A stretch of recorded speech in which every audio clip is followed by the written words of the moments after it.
Votre intérieur devrait être votre refuge, mais parfois c'est tout l'inverse. Trop de bazar, de couleurs qui étouffent ou un agencement qui ne fonctionne pas. Et si votre intérieur n'était pas vraiment à votre image? Bienvenue dans Décomorphose, le podcast qui vous aide à transformer votre espace pour qu'il vous ressemble et vous ressource. Chaque semaine, nous allons parler bien-être, agencement et astuces déco pour faire de chez vous un lieu où vous vous sentez vraiment bien. Je suis Christelle Van Nuffel, designer d'intérieur, formatrice et experte en aménagement bien-être. Vous m'avez peut-être déjà croisée sur les chaînes du groupe M6 où je suis chroniqueuse pour une émission immobilière. Ici, ma mission est de vous accompagner pour que votre intérieur devienne votre meilleur allié.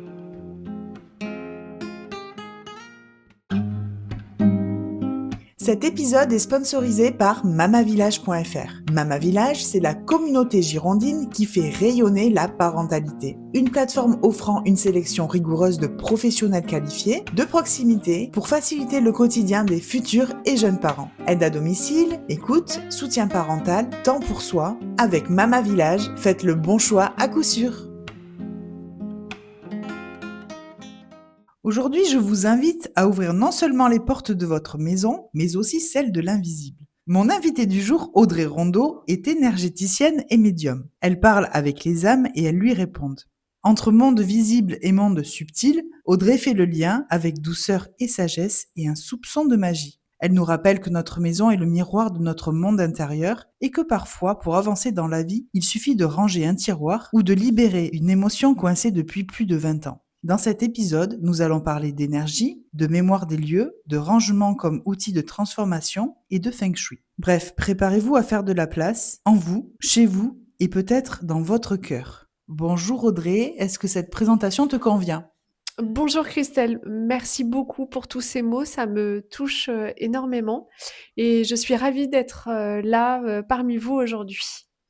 Alors Audrey, tu dis que la médiumnité s'est révélée à la naissance de tes enfants. Comment expliques-tu ce lien si fort entre la maternité et la médiumnité ? Eh bien oui, effectivement, comme beaucoup de médiums, très certainement, ma médiumnité s'est révélée à une période de ma vie, une période où j'étais adulte et où je suis devenue maman. Beaucoup d'entre nous, en fait, occultent un petit peu cette médiumnité, lorsqu'on est plus jeune, à l'adolescence, parce qu'on veut un peu rentrer dans le moule, très certainement, et être comme les autres.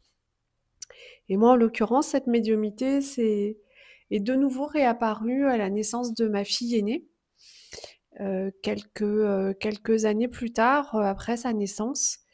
Et ça a été véritablement un moment, fort pour moi, lorsque tout est réapparu, et s'est réactivé, en fait. Donc à peu près en année, ça correspond à combien de temps qu'elle âge à ta fille aînée ? Ça 14. correspond à peu près, oui, à, 14 ans environ. D'accord. Ok, ok. Et quelle a été la première fois où tu as su que tu avais une mission particulière?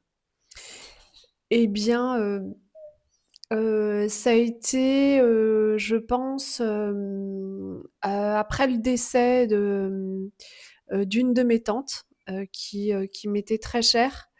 Je pense que, ça a été vraiment le moment où j'ai su que j'avais cette mission de d'accompagner les âmes et les âmes, en l'occurrence, qui, avaient, très certainement peur de passer, de l'autre côté. Ça a été vraiment ce moment-là important, parce que, j'ai pris en compte, les infos qu'on me transmettait à ce moment-là. Ma tante était sur le point de se faire opérer d'une anomalie, cardiaque, en fait, et j'ai senti à ce moment-là que ça se passerait très mal, et c'est à ce moment-là où j'ai su qu'il allait falloir que je l'accompagne de l'autre côté parce que, elle avait extrêmement peur, en fait. Ok, Donc j'ai reçu comme un appel, en fait, pour aller vers elle et pour l'aider. ok. Mais être passeuse d'âme, c'est un mot un peu intriguant. Peux-tu nous expliquer ce que cela signifie concrètement? Alors concrètement, passeuse d'âme, ça a toujours été un mot, un peu étiquette pour moi, comme celui de guérisseuse d'ailleurs que j'ai aussi, mais, parce que j'estime qu'on est tous médiums en fait et on est tous, passeurs d'âme parce Mhm. que, l'essentiel, repose sur une seule chose, c'est l'amour. Et à partir du moment où, on établit ça et on prend conscience de ça, eh bien, on est tous des passeurs d'âme parce qu'on est tous là pour accompagner nos défunts à passer de l'autre côté, à retourner, comme on dirait, à la maison. Et parfois, certains ont extrêmement peur de retourner là-bas, ont peur de quitter la terre, ont peur de quitter leurs proches et l'important, c'est, de les aider, de leur envoyer beaucoup d'amour, de lumière. Il y a pas de formule magique, on n'est pas dans un film. L'important, c'est d'avoir ses propres mots et d'envoyer énormément d'amour aux défunts pour qu'ils puissent passer de l'autre côté.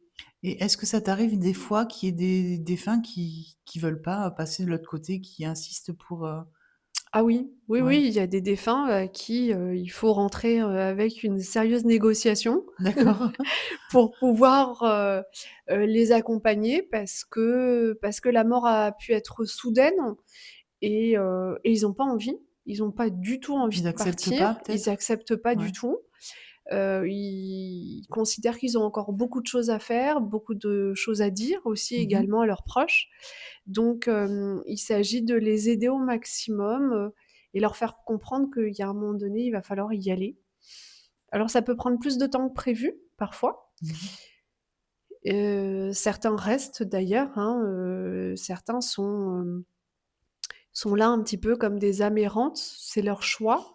On ne peut pas en tous les cas œuvrer contre la volonté. Ça, c'est OK. essentiel à comprendre, en tout cas. Oui, tu peux pas les forcer à Non, OK. non, non. L'âme doit prendre conscience de, sa mort, physique uniquement, hein, puisqu'il s'agit uniquement d'une mort physique. L'âme, est là, est existante, pour, pas mal de temps. On va pas dire, de façon indéfinie, mais elle est là pour pas mal de temps. Ça, ce sera peut-être un autre podcast, un jour, mais c'est pas le cas aujourd'hui, en tous les cas sur le sujet. Mais ça n'est qu'une mort physique du corps. Mmh. Voilà. D'accord. Et du coup, les âmes restantes, est-ce qu'elles essaient, par certains moyens de communiquer avec nous? Alors certaines, oui, certaines ont la volonté, en fait, de communiquer et d'autres, au contraire, non. Elles continuent à, «vivre» entre guillemets, dans certaines maisons. Certains châteaux, par exemple, hein, Patricia Daré, est une médium, qui fait un travail, extraordinaire d'ailleurs, sur, ces Les châteaux. Templiers, ouais. Voilà. Il y a d'autres médiums, hein, également, Florence Hubert aussi, qui travaille beaucoup, sur les âmes qui restent dans les endroits, dans les maisons. Elle est là aussi pour les faire passer. Donc il y a des âmes qui effectivement restent dans les maisons, mais où les propriétaires, n'ont pas forcément, cette vue, cette conscience, de se dire qu'il y a encore une âme ou plusieurs qui vivent dans leur maison parce qu'elles ne se font pas remarquer. D'accord, OK. Elles ont une personnalité, on garde la personnalité même, décédées, les âmes gardent quand même une empreinte de leur personnalité, Mmh. de la personne qu'elles ont été, qu'elles ont incarnée sur terre. Voilà. Tu dis que nos pensées influencent notre maison. Peux-tu nous donner un exemple concret de cette interaction? Oui, alors, c'est important de se dire que, tout ce que nous reflétons, tout ce que nous vivons de l'intérieur, en fait, notre équilibre mental, émotionnel, et parfois également physique, en fait, eh bien, ça se reflète à l'extérieur de nous. Nous avons un rayonnement, aussi bien, un rayonnement positif qu'un rayonnement, négatif. Donc, lorsqu'on est énervé, lorsqu'on est triste, ces émotions-là, par exemple, eh bien, si ce sont, des, choses que l'on garde en nous, des émotions que l'on n'arrive pas à évacuer, eh bien, c'est des émotions que l'on va, refléter dans notre maison. Par système de vibration ou de Exactement, par système de vibration. D'ailleurs, c'est simple, en fait, à comprendre, c'est que, par exemple, quand, vous vous retrouvez dans une pièce avec des gens qui sont, en colère, qui sont très mmh énervés, quelle que soit la raison, hein, je sais pas moi, vous êtes au travail, il y a une réunion syndicale par exemple, si on est très terre à terre, une réunion syndicale, ça se passe pas bien du tout, les gens sont très énervés. Eh bien, quand vous sortez de cette pièce-là, vous êtes vous-même énervé, même Oui. si vous n'y avez pas forcément participé, vous avez simplement observé cette réunion-là. Eh bien, tout simplement parce que vous avez absorbé les énergies de colère, d'énervement, de tristesse, peu importe. Eh bien, notre maison, c'est exactement la même chose. Elle absorbe, elle absorbe toutes ces émotions, aussi bien des émotions de joie, mais aussi bien des émotions de colère. Et il y a un moment donné, eh bien, nous, la soupape, elle explose à certains moments. Eh bien, notre maison, il faut faire quelque chose aussi pour que ces émotions-là ressortent à un moment donné et qu'elles ne les conservent pas. Parce Mmh. que sinon, eh bien, on y est mal dans cette maison-là. Oui. Comme je disais dans le podcast précédent avec Stéphanie Jacques, en fait, elle peut retransmettre les émotions, ancrées dans les murs aux prochains habitants des lieux, en fait. Oui, tout à fait. Moi, par exemple, j'ai des personnes qui viennent me consulter des fois parce qu'ils souhaitent, acheter une maison, mais ils ne savent pas si cette maison-là, bah, elle est bien, si, effectivement, si, s'il y a de l'eau, s'il y a des réseaux d'eau en dessous, par exemple, mais également si c'est une maison où ils s'y seraient bien pour y vivre.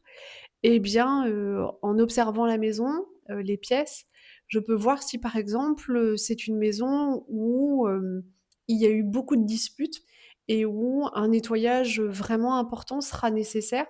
Parce que si les propriétaires, les futurs acquéreurs, décident, d'y vivre, eh bien, ils risqueraient, en fait, eux-mêmes de vivre, des disputes. De capter ces vibrations néfastes, Voilà, et de mmh. les absorber eux-mêmes puisque la maison vibre ces énergies-là, Mmh. en fait.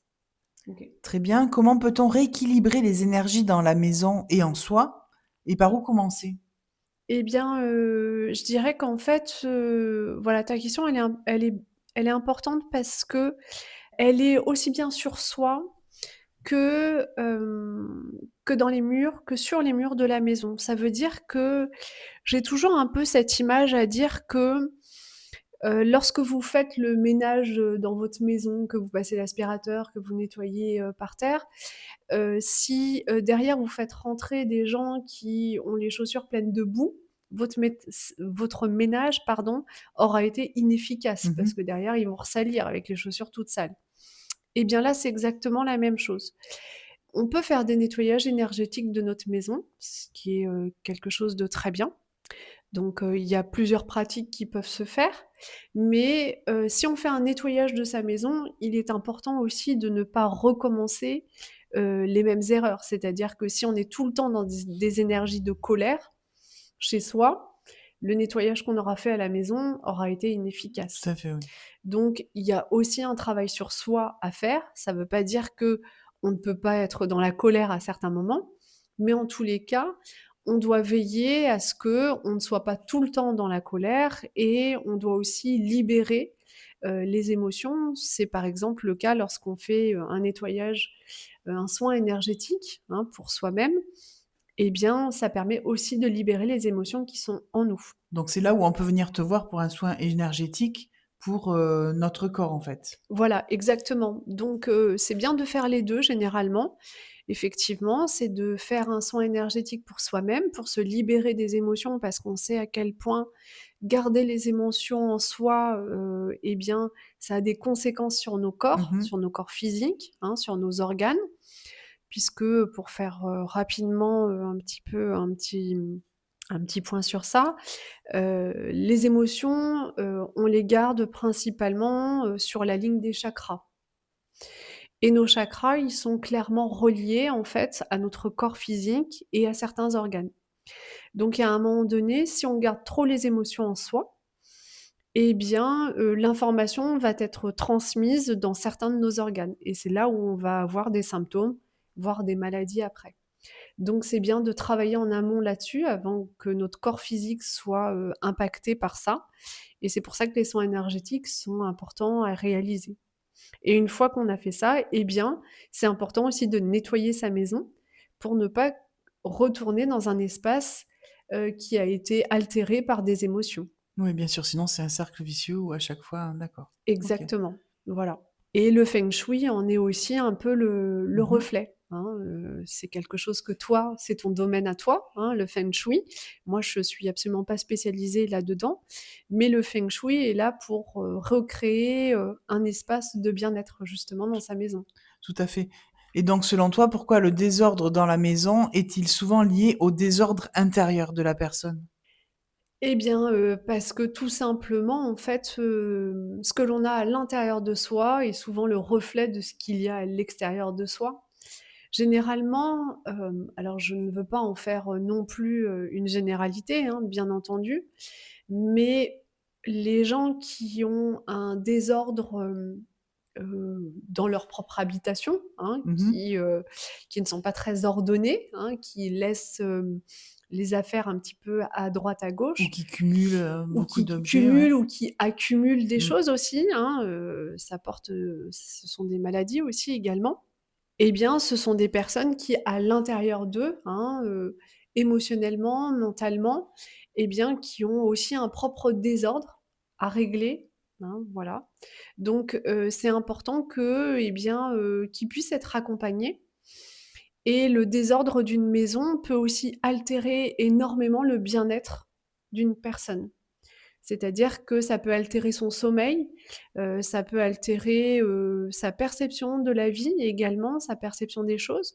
Lorsqu'on rentre chez soi et qu'on a une maison, qui est bien ordonnée, qui est bien rangée, mais qui laisse entrevoir la vie, hein, aussi, hein. Je dis pas d'avoir une maison témoin parce que Oui, oui, tout à fait, oui. ça, c'est pas non plus agréable. Maison catalogue. Les maisons catalogues, en tous les cas, c'est pas ma perception à moi, mais il y en a à qui ça peut Mmh. correspondre, parce qu'ils aiment au contraire de façon exacerbée que tout soit ordonné dans leur vie, parce que s'il y a un détail qui dépasse, ça laisse entrevoir l'imprévu, et ça peut être aussi quelque chose de dérangeant chez eux aussi, Mmh. de façon émotionnelle, et c'est en ça que, eh bien, comme tu le dis si bien aussi sur ton site internet et tes podcasts ou en rendez-vous, c'est que le feng shui offre, un espace, de vie, où on se sent bien et où on se sent apaisé, et le fait d'avoir cet espace-là, dans sa vie de tous les jours, ça permet aussi de recréer un calme intérieur là où il pouvait y avoir, à un moment donné, des intempéries, on pourrait dire, dans son propre, intérieur. Donc j'aime à dire qu'en fait, il faut que notre maison soit notre meilleur allié pour avancer. Oui, alors comme, d'ailleurs je crois que je peux peut-être reprendre un de tes slogans, tu parles de refuge, Oui. hein? La maison est un refuge, notre corps aussi est un refuge, et c'est important en fait de se dire que, notre corps est aussi notre cathédrale intérieure, hein, sans bien sûr, parler en termes de religieux, mais c'est un refuge à l'intérieur de soi.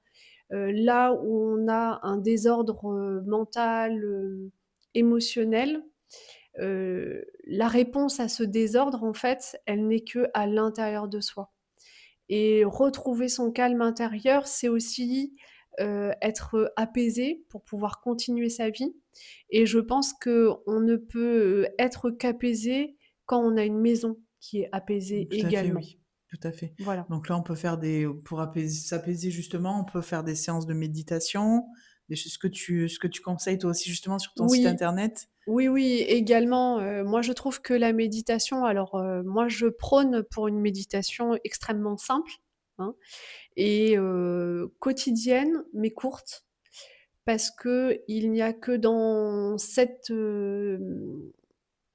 exercice-là que l'on peut retrouver son calme intérieur. Parce que la vie de tous les jours nous offre, eh bien, plein de choses à vivre, plein d'émotions. On ne cesse de courir après le temps, et se poser dans un calme, aussi bien à l'intérieur de sa maison, mais aussi bien dans son propre intérieur à soi, hein, son corps, eh bien, c'est vraiment important. Oui, c'est l'atelier qu'on a fait justement toutes les 2 la semaine dernière où on se crée un coin refuge pour pouvoir méditer tranquillement, dans son lieu d'habitation. Oui, exactement, oui. Alors pour renouveler les énergies d'un lieu, on parle souvent d'aération, mais c'est pas un geste anodin et pourtant, peux-tu nous parler du pourquoi il faut faire ce geste au quotidien? Oui, alors, non, sans parler, hein, bien sûr, de la médecine et des microbes, hein, Oui, qui est quand même, importante de se dire qu'aérer sa maison tous les jours, est une chose importante, notamment pour, la nettoyer et la décharger, en fait, déjà des microbes.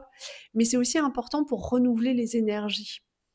Parce que, voilà, au quotidien, vous allez pas nettoyer de façon énergétique votre maison, c'est-à-dire que vous allez pas faire brûler de l'encens, tous les 4 matins non plus, parce que je pense que, votre mari ou votre femme ou vos enfants, risquent de râler, à un moment donné et puis vous avez pas forcément le temps. Mais, ouvrir les fenêtres, c'est et créer faire rentrer, le un chi, air, ouais. le chi, le prana, Mmh.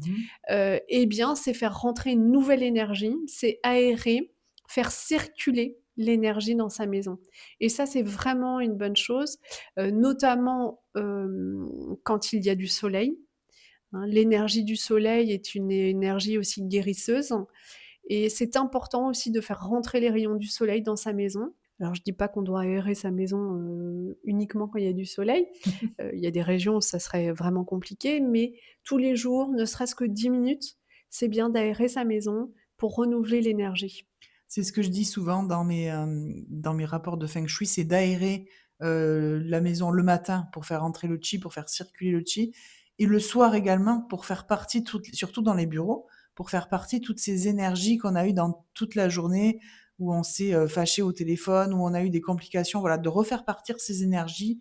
Tu es d'accord avec ça? Ah mais complètement parce que, voilà, c'est vraiment ça, c'est se dire que toute la journée on a vécu effectivement, des émotions et il est important que le lendemain matin lorsqu'on veut retrouver, et bien, par exemple son bureau et ben, qu'on le retrouve, et bien, de façon saine, calme, apaisée, d'être dans un endroit où on se trouve bien, parce qu'on va y passer la journée et le fait d'avoir aéré en fin de journée, c'est vraiment une très bonne idée.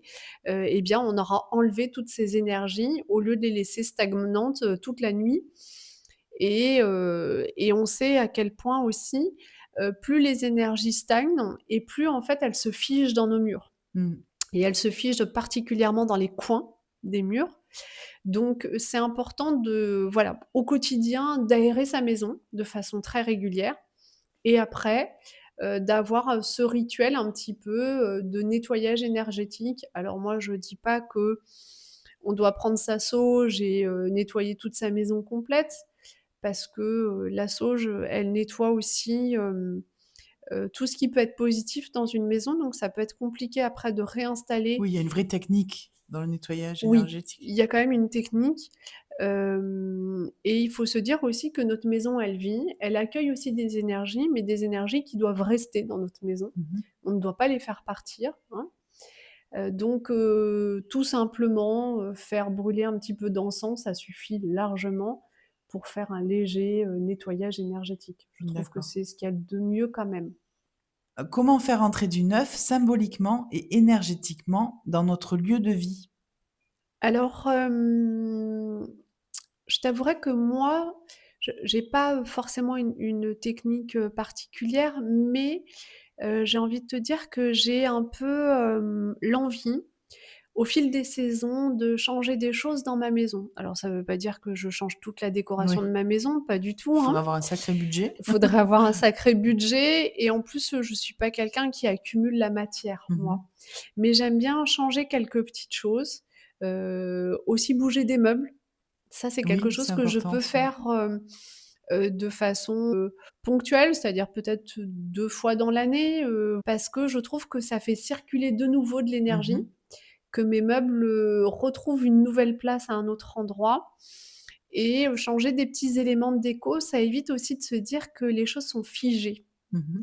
Figées dans le temps, figées dans l'espace, dans ma maison et ça, c'est quelque chose que j'aime bien faire. D'ailleurs, je pense que c'est à peu près toutes les personnes qui ont, cette envie-là, à un moment donné, de changer des meubles de place, dans leur maison ou dans leur appartement. Mais en tous les cas, voilà, c'est quelque chose que moi je fais parce que je n'aime pas que les choses soient figées et ancrées, trop profondément. Voilà. OK, donc ça, c'est le petit conseil que tu pourrais donner à nos auditeurs qui ont envie de changement sans forcément, tout changer leurs meubles, juste bouger la disposition de certains meubles ou de renouveler leur décoration. Oui, oui et puis bon, bah, écoute, je pense que toi seul le sais bien aussi, hein, c'est que, des fois un meuble prendre une nouvelle place dans une nouvelle pièce, Exactement, avoir une nouvelle fonctionnalité et ça crée un changement incroyable, avec, 3 fois rien en tout fait, à hein. fait. Alors merci Audrey pour tous ces bons conseils. Où est-ce qu'on peut te retrouver sur les réseaux sociaux ou autres? Eh bien, vous pouvez me retrouver sur, Instagram. J'ai un profil sur Instagram, qui s'appelle, Sisiela 17, pardon. Je mettrai les informations, dans Voilà le et j'ai un site descriptif. internet également, audreyrondeausoins.com. Très Voilà. bien. Alors une petite question que je pose à tous mes invités en fin d'épisode. Pour toi, quel a été le lieu qui a marqué ta vie? À quel âge et pourquoi? Eh bien écoute, je dirais que c'est ma maison actuelle, D'accord, parce que c'est là où tout a recommencé pour moi et tout s'est rouvert, hein, puisque j'ai emménagé ici, ma fille avait à peine 2 ans, donc c'est là où je me suis reconnectée à tout, à l'autre côté, à l'autre monde, à la nature aussi également, parce que j'ai la chance d'habiter aujourd'hui une maison, en pleine nature et cette reconnexion-là aussi, est essentielle à ma vie. donc tu pourrais dire que ta maison est ton refuge. Complètement.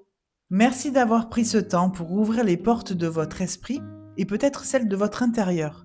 Si ce podcast a semé une petite graine en vous, alors mission accomplie et n'hésitez pas à le partager.